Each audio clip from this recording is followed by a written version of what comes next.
he estado muy atenta a cada una de sus presentaciones, sobre todo en el tema, pues, último, y usted ha señalado que 5.000 docentes no han presentado informes ni portafolios. Aquí yo sí quiero preguntarle, ¿qué ocurrió con los estudiantes que estarían a cargo de esos docentes? Me parece que es un tema que sí se lo debe responder. ¿Y cuál es el número, por ejemplo, de estudiantes que han pasado de la educación privada a la pública?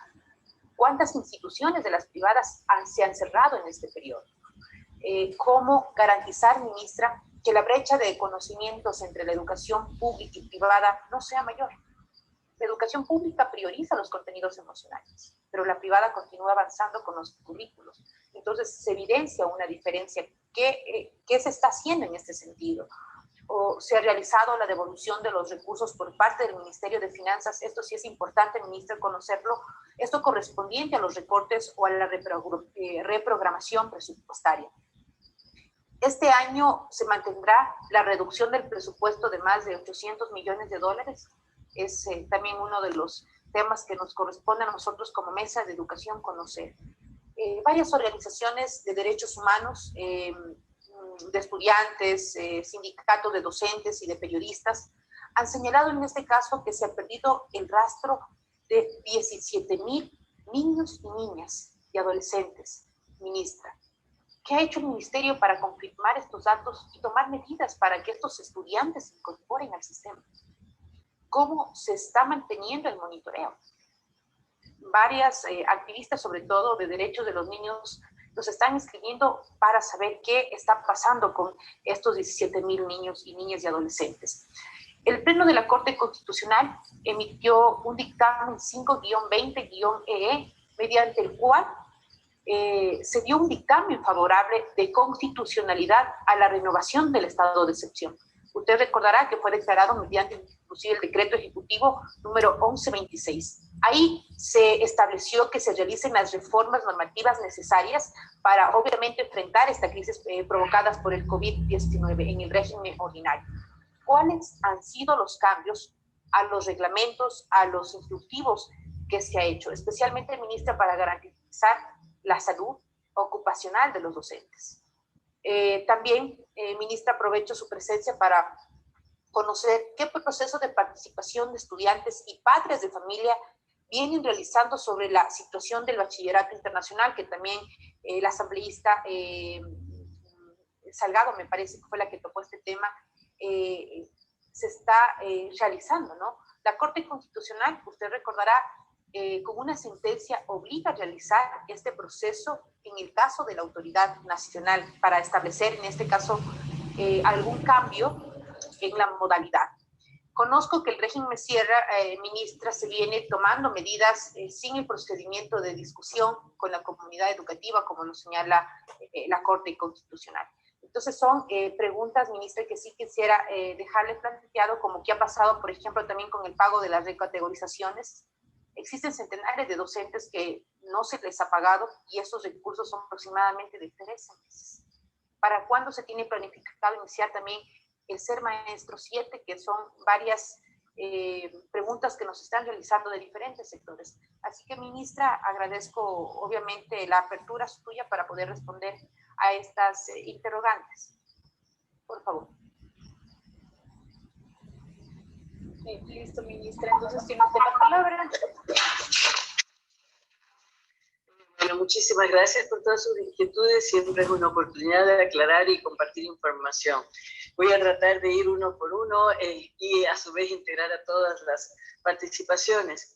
Primero decirle al representante Isabel Vargas de la UNE que nosotros, le consta a ella, hemos mantenido diálogo permanente con todos los gremios del país, que en este momento son más de 12 gremios, bastante más de 12 gremios, y que ellos han acudido a muchos de esos diálogos, excepto cuando se empezó la campaña preelectoral, que prefirieron distanciarse de los diálogos con el Ministerio de Educación. Sin embargo, si algo podemos resaltar de esta gestión y del gobierno nacional es el ánimo de diálogo, de suma de esfuerzos, de acuerdos y alianzas. Y en ese sentido mantenemos un diálogo constante, no solamente con los gremios, y hemos democratizado el acceso de los gremios al Ministerio de Educación. Toda persona representante gremial tiene acceso directo al Ministerio de Educación porque representa a los docentes, que para nosotros es el eje angular de la calidad de la educación. Y en el marco de la revalorización docente, y eso lo pueden confirmar todos los representantes gremiales, en acuerdo o desacuerdo con las medidas que se tomen. Y justamente los diálogos están para llegar a posibles soluciones conjuntas. Por otro lado, decir que en relación, bueno, eso de los gremios y en relación a los estudiantes, nosotros tenemos incluso en este momento 18.000 chats abiertos con aulas, es decir, grupos de estudiantes de aulas, 18.000 chats de aulas con nuestros estudiantes para escuchar su voz, para saber realmente cuáles son sus necesidades, qué sienten, qué piensan, qué transformaciones. Y una de esas, por ejemplo, resultados directos de eso, fue, como expliqué anteriormente, la separación de promoción de bachiller al ingreso a la universidad y la eliminación del ser bachiller como tal. Es uno de los ejemplos que puedo poner, producto de los diálogos con los actores educativos y directamente con nuestros estudiantes. Creo que esa actitud dialógica es realmente también digna de reconocer, porque insisto, yo creo que en estos procesos siempre hay que evaluar qué cosas mantener, qué cosas mejorar y qué cosas transformar del todo. No se trata de cambiarlo todo, de invalidarlo todo, de partir siempre de punto cero, porque eso ha sido uno de los gravísimos problemas de la calidad de la educación del país. Coincido con la asambleísta Silvia Salgado cuando dice es muy peligroso politizar la educación. Y nosotros hemos hecho el fuerte esfuerzo de institucionalizar la meritocracia y la calidad educativa en los procesos docentes, por ejemplo, de ingreso al magisterio. Siempre con la posibilidad de que el docente además se pregunte si quiere seguir siendo docente. Yo creo que después de esta pandemia, todos, como seres humanos y existencialmente, nos replanteamos qué queremos ser y hacer en adelante, puesto que hemos valorado la vida más que nunca. También es una oportunidad para que los docentes lo hagan. Hemos tenido la gran parte del Magisterio Nacional con una actitud espectacularmente dedicada, evidenciando vocación y que creo que la sociedad ecuatoriana lo reconoce y lo valora.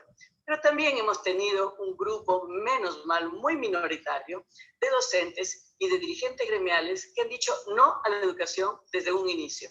No vayan a trabajar, no colaboren con la alimentación escolar, no colaboren con la entrega de portafolios, que no se reutilicen los textos, que no convoquen a los docentes a reportar teletrabajo, que no den información de qué pasa con sus estudiantes.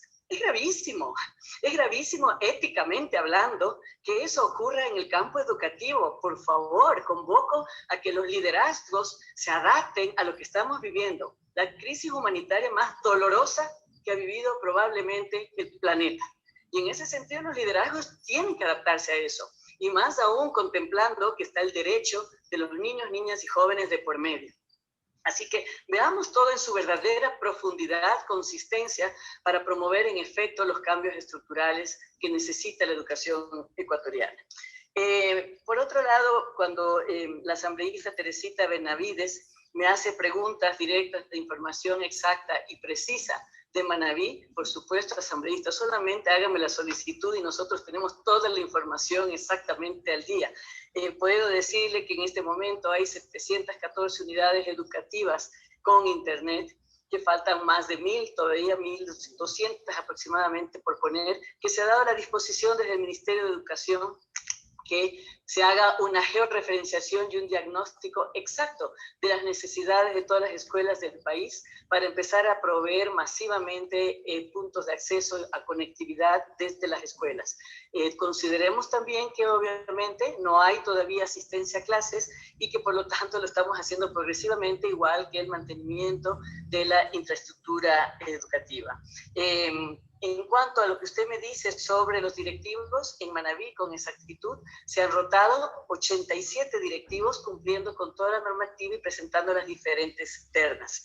Que sí, es difícil integrar a todos los que quisieran estar en las listas y complacer a todos, sí, siempre es difícil, pero queda abierta la oportunidad porque justamente los procesos continúan adelante y se ha tratado de fortalecerlos, institucionalizarlos, para que todos los cambios que hay en el sistema educativo sean a través de procesos que puedan tener seguimiento y evaluación para asegurar su transparencia y meritocracia. En cuanto a la UNAE, también me pregunta por la UNAE, que de parte de Manabí hubo una persona que quería ser candidata a las ternas. En efecto, acogimos todas las sugerencias de posibles perfiles, porque como Ministerio de Educación nosotros teníamos que enviar una terna para las elecciones, tres ternas para las elecciones de la UNAE. Se enviaron las tres ternas, pero recordemos que para ser parte de rector o vicerrector de la UNAE, y vicerrector de investigación y vicerrector de educación educativo, tiene que cumplir con los siguientes requisitos. Tiene que tener doctorado, PhD, gestión de 5 años, 6 publicaciones indexadas, no solamente en cualquier medio, sino indexadas, haber sido docente por concurso de mérito y oposición en el sector público, tiene que haber tenido también 5 años de experiencia en docencia e investigación, y de los cuales 3 tiene que ser en educación superior. Así que la persona que usted menciona sí fue también enviada. Todas estas ternas pasaron por supuesto, ver si cumplen exactamente todo el perfil, y algunas de ellas fueron cuestionadas por el Consejo Electoral. De los candidatos que se enviaron, la gran mayoría son ecuatorianos, nacionalizados, muchos de ellos, ecuatoriano completo, Carlos Guevara, al que curiosamente fue el que más oposición le hicieron, al candidato ecuatoriano Carlos Guevara, que tiene una trayectoria espectacular en la docencia académica de educación superior, fue el que más oposición le hicieron. Y sin embargo los otros también, pero debo decir que la norma no puede discriminar, no permite hacer discriminaciones por nacionalidades. Simplemente tienen que cumplir con el perfil y los requisitos. Somos un país inclusivo y hay que respetar la normativa. No podemos hacer que impere la xenofobia u otro tipo de discriminaciones. Así que los informes y los pasos que se fueron cumpliendo en todo el proceso electoral y la participación del Ministerio de Educación en ese proceso están respaldados por informes con muchísima precisión que se los podemos enviar si le queda alguna duda o cuestionamiento. En cuanto al Internet, decir que según las propias encuestas de UNICEF, encuestas por el momento, son solo encuestas hechas a las familias, a los docentes, se asegura que tienen ya acceso un 78% a Internet. Que es cierto que 2 de cada 10 niños dicen que todavía no cuentan con un dispositivo para cada uno de ellos. 2 de cada 10, gran desafío. Para acelerar este cierre de brechas digitales, estamos también, aparte de la gestión con Mintel, con CNT, como lo digo, que estamos tratando de ampliar, ya se han cubierto más de 140 escuelas rurales con puntos de acceso, y además este año se está diciendo y pidiendo la disposición a cada distrito y a cada zona que nos digan con exactitud sus necesidades para poder ofrecer estos puntos de acceso. Pero además de eso tenemos el proyecto Conectando el Futuro, en el cual se están sumando todo el sector de gobiernos autónomos, sector privado, por supuesto, intersectorialmente en el gobierno nacional, insisto, como la cooperación internacional. Un ejemplo de eso para la asambleísta Noraima Zambrano, que también es, por supuesto, una de las inquietudes, las brechas de Internet, es la gran colaboración y apoyo que ha prestado el prefecto de Santa Elena para que todo Santa Elena se convierta, y hemos firmado un convenio para eso, todo Santa Elena se digitalice y todas las escuelas de Santa Elena cuenten con acceso a Internet. Nosotros estamos totalmente abiertos a todos los apoyos de todos los gobiernos autónomos y de todos los sectores y actores de la sociedad que nos quieren ayudar a cerrar estas brechas digitales. En relación al asambleísta Alan Caiza, estoy absolutamente de acuerdo, y quizás en eso respondo también alguna inquietud que, si no me equivoco, la planteó la asambleísta presidenta de la Comisión de Educación, Janine Cruz, sobre la necesidad de que lo público, la educación pública, nunca puede ser sinónimo de precariedad. Y en eso estamos. Y quiero decir que es parte de una percepción que también hay que empezar a evaluar, porque no toda la educación particular es sinónimo de calidad. No toda la educación pública es sinónimo de precariedad. En ambas hay excelentes ejemplos y referentes de calidad, y en ambas hay mucho que hacer y mejorar. Entonces, esta fragmentación, más bien yo creo que lo que tenemos que generar urgente en estos cambios estructurales, lo que tenemos que generar urgente es una educación de calidad para todos en el país, y evitar ya estas fragmentaciones que tenemos tan marcadas entre lo público y lo particular o lo privado.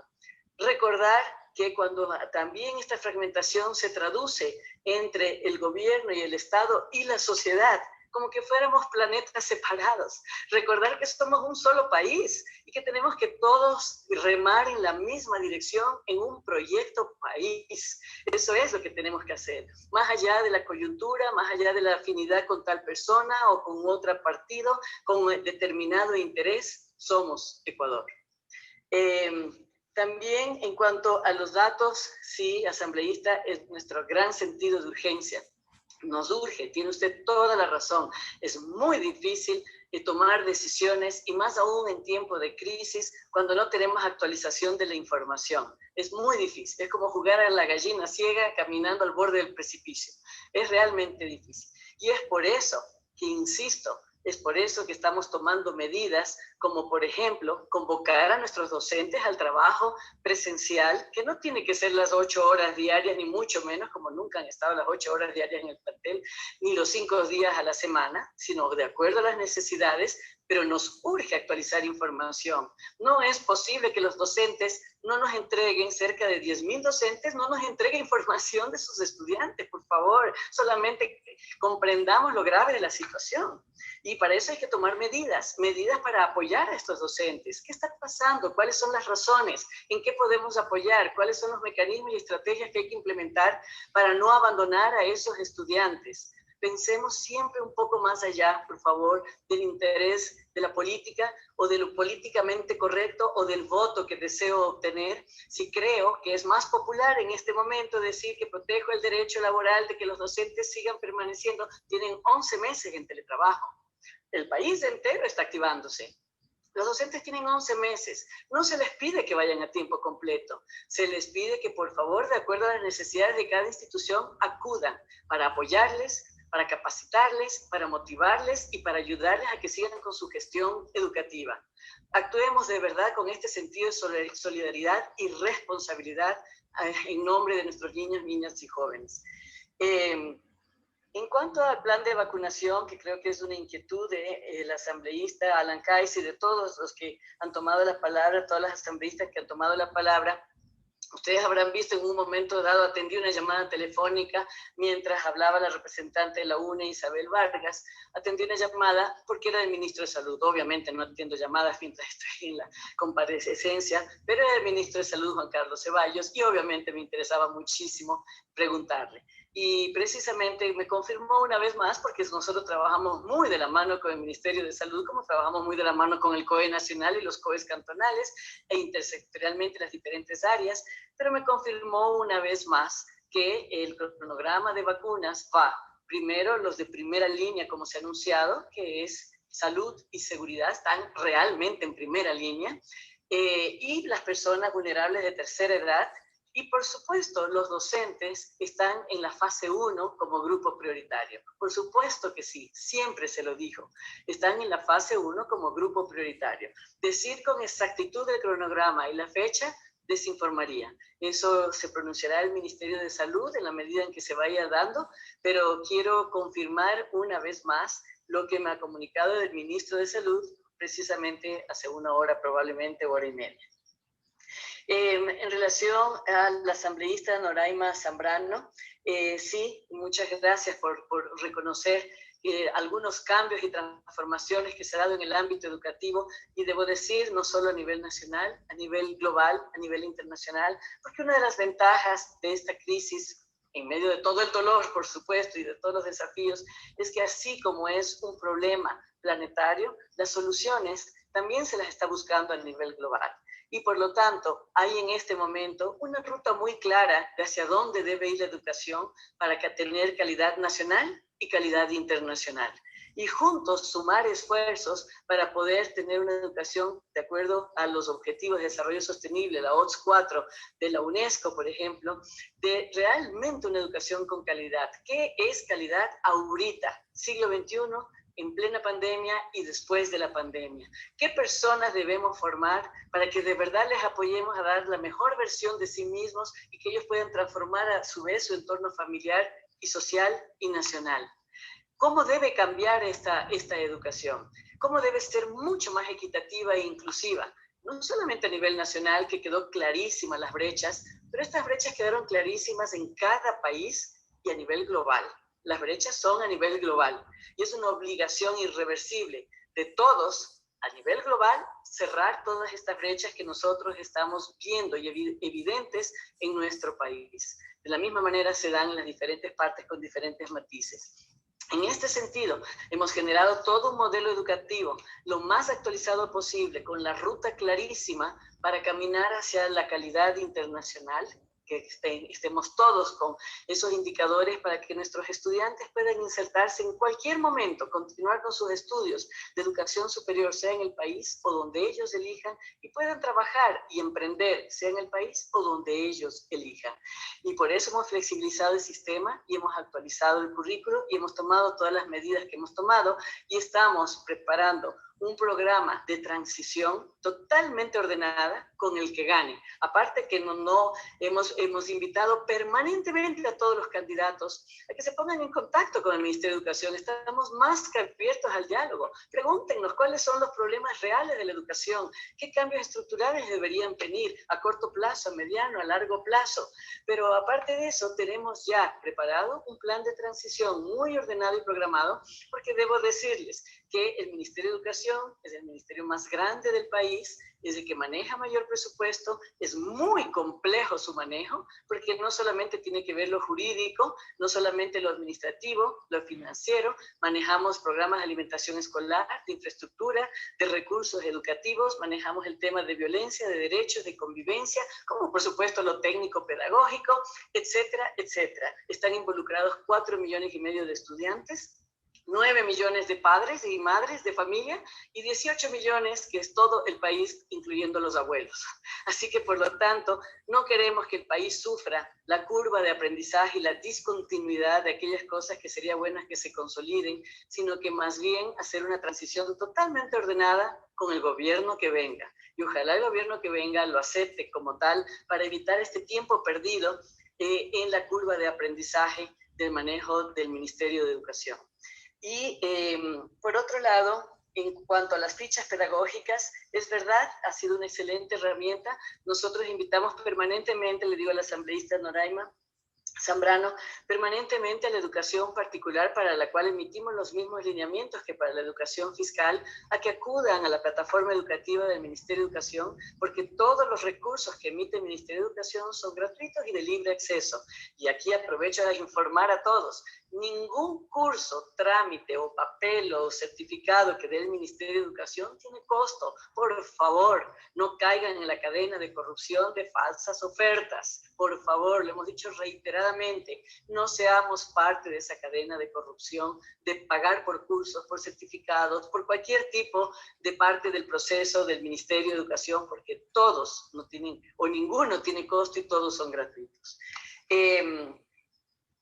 Y coincido, por supuesto, con la asambleísta Noraima Zambrano con la necesidad urgente de fomentar mayor equidad en el ámbito educativo. Ese es uno de nuestros sentidos de urgencia, que cada quien tenga la oportunidad nuevamente de su desarrollo integral.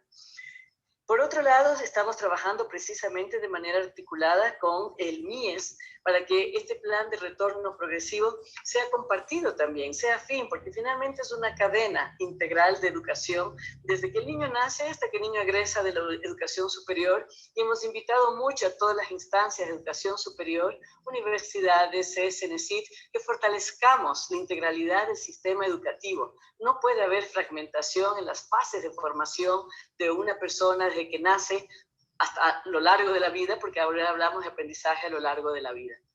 Y por lo tanto, en ese sentido tenemos mucha articulación tanto con el MINS como con el CNCIT, con el CES, y el diálogo con las universidades para fortalecer esta integralidad del sistema educativo. Coincidimos la urgencia de fortalecer el autoaprendizaje, para eso hemos generado también la flexibilización del sistema y también el plan de continuidad educativa que fortalece la autonomía y responsabilidad de las familias, de los docentes, de los estudiantes, pero sobre todo de la gestión escolar en cada parte del territorio, en cada unidad educativa. Estamos tratando de desarrollar en efecto capacitaciones que no sean simplemente la capacitación tradicional, sino círculos de aprendizaje, redes de aprendizaje, tertulias pedagógicas, como por ejemplo de parte del modelo de comunidades de aprendizaje, donde juntos, en pares, comparten problemas, se pronuncian y tienen soluciones a problemas de manera conjunta, que sabemos que es 1000 veces más eficiente que simplemente escuchar un curso. Siempre, si no lo estamos viviendo, si no se aplica a mi contexto y a mi práctica docente, es bastante menos efectivo y eso lo sabemos. Y estamos dejando las capacitaciones en línea para cambios, instrucciones muy puntuales, que para lo cual sí son eficientes. Por otro lado, puedo decir que en el caso de la asambleísta Silvia Salgado, tratando de responder a sus inquietudes, nosotros estamos trabajando mucho, tratando de dejar una ruta o bases sentadas para unas transformaciones estructurales a corto, mediano y largo plazo, y en este sentido trabajamos mucho en el sentido de calidad, de evaluación, y no solamente evaluación de estudiantes y docentes en el término de decir bueno o malo, aprobó o no aprobó, sino precisamente ver su nivel de comprensión, de desempeño y de desarrollo, como también evaluación del propio Sistema Nacional de Educación, que estamos trabajándolo junto con INEVAL, que cumpla su razón de ser, que es desarrollar el INDI, es decir, los indicadores nacionales de desarrollo institucional, para que puedan retroalimentarnos al Sistema Nacional de Educación, a cada unidad educativa, cómo mejorar. Es decir, no solamente generar pruebas estandarizadas y evaluar a docentes y estudiantes, sino al Sistema mismo Nacional de Educación y a cada una de sus unidades educativas para seguir adelante. En cuanto al presupuesto, que es otra de las grandes inquietudes, solamente recordarles que estamos en año preelectoral y como es un año de transición, lo que se dice en la normativa, en la ley, es que tiene que venir un presupuesto prorrogado y a mediados de año, una vez que el nuevo gobierno asume, el nuevo gobierno tiene la oportunidad de reestructurar según sus prioridades el presupuesto. En ese sentido, lo que estamos haciendo y trabajando con el Ministerio de Finanzas, porque obviamente tuvimos en efecto una reestructura del presupuesto durante el 2020 por temas de pandemia, mencionaba, si no me equivoco, el representante de la UNE, Isabel Vargas, sobre SAFI. Es imposible implementar un programa de docentes yendo a las casas a atender a los niños en plena pandemia. Es imposible, puesto que la propia representante Isabel Vargas de la UNE se opone a que los docentes vayan ni siquiera a la escuela a planificar, a dar información. Con más razón puede entender que tampoco podemos mandar a los docentes a las familias a formar a los niños de educación inicial. Tengamos un poco de coherencia en todos nuestros pronunciamientos. Y por supuesto, educación inicial sigue siendo un gran desafío. Es más, este año tuvimos alrededor de 100.000 niños nuevos que ingresan a sistemas de educación inicial. Creció la población de educación inicial. Y por la pandemia probablemente es uno de los segmentos más afectados, porque es muy difícil continuar los aprendizajes con niños muy pequeños. Y en ese sentido es un gran desafío que queda como secuela de la pandemia y que obviamente estamos viendo las formas de cómo atender. Eso en cuanto al presupuesto, quiero aclarar eso, que sí, es cierto, como le hemos dicho varias veces, no pudimos cumplir en el 2020 con la recategorización, es cierto, está en el presupuesto del 2021 y apenas se normalice todo el sistema de finanzas, empezaríamos con el cronograma de pagos de recategorización, como también con el tema de jubilados, que estamos totalmente al día y estamos solamente esperando la emisión de los bonos, como también la activación del sistema de finanzas.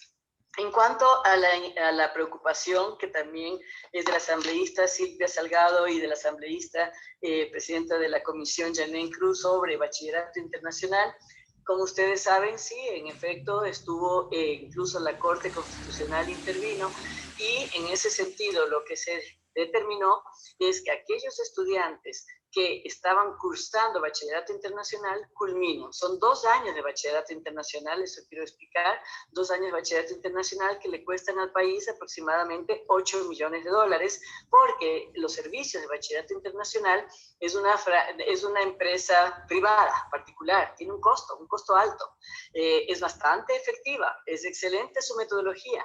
Afortunadamente, 4.000 docentes de nuestro país de la educación fiscal han sido capacitados durante mucho muchos años en la metodología de bachillerato internacional y ellos están en las aulas implementando esta metodología y su calidad. Porque cuando se cogió los servicios de bachillerato internacional, la idea era precisamente que sirva como un referente de capacitación en las unidades educativas para que se beneficien los demás docentes de esa capacitación.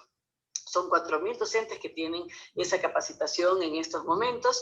Los estudiantes que estaban en bachillerato internacional culminan su programa de bachillerato internacional. No se abre primer año de bachillerato internacional por la pandemia. Ustedes comprenderán que 8 millones de dólares en situación de crisis, cuando solamente 17 estudiantes de cada 100 lograban acceder a la certificación de bachillerato internacional, solo 17 de cada 100, nosotros justo antes de la pandemia estábamos evaluando el programa, porque creemos que cuando hay una inversión tiene que haber resultados y tiene que hacerse una evaluación en relación a costo versus beneficio. Estábamos evaluando y vino la pandemia. En este momento seguimos evaluando el programa y en el momento en que la crisis económica lo permita y la crisis sanitaria también, que nos ayuda a superar la crisis económica a pesar de que se han hecho grandes pasos de consolidación de las finanzas del país y reordenamiento de la economía del país. Sin embargo, esas cosas que no son absolutamente prioritarias, como pagar un bachillerato internacional, cuando hay tantas necesidades para todos los estudiantes del país, están en este momento en evaluación, para que en el momento en que se pueda volver a implementar, como en efecto lo implementan las escuelas que lo desean y deseen pagarlo, sea con resultados mucho más eficientes del acceso a los diplomas de bachillerato internacional. Eso quiero explicar. Hay un caso, solamente un caso, de un colegio que, si bien el Ministerio de Educación marcó los lineamientos, socializó y difundió, hubo un plantel educativo que realmente a lo mejor no tuvo la información a tiempo, lo que sea, y no lo difundió o socializó a tiempo, sí lo hizo, pero no a tiempo, a las familias, y las familias generaron expectativas de que sus estudiantes estudien el primer año de bachillerato internacional. Pero toda la socialización y difusión se la hizo y en eso tenemos las evidencias de los comunicados, por supuesto. Eso solamente para aclarar. En cuanto a bachillerato técnico, por supuesto que bachillerato técnico es una de las grandes líneas de acción estratégicas del Ministerio de Educación y del Gobierno Nacional. ¿Por qué? Porque el bachillerato técnico es el trabajo realmente en formación de competencias que permiten una educación fortalecida para el trabajo. Y es más, estamos expandiendo esa formación a todos los bachilleres del país, no solamente bachillerato técnico.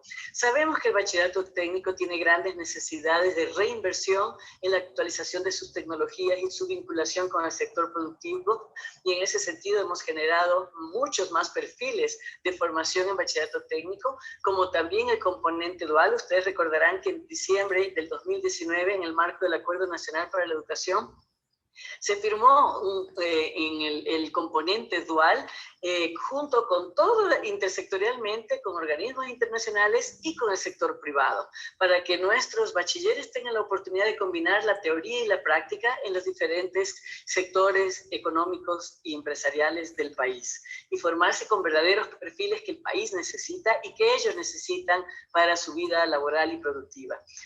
También estamos generando, y a través de un convenio con el Ministerio de Agricultura y diferentes fundaciones, el bachillerato autosostenible. La normativa ha existido siempre, sin embargo, ahorita estamos generando todos los mecanismos para que realmente todo aquello que produzca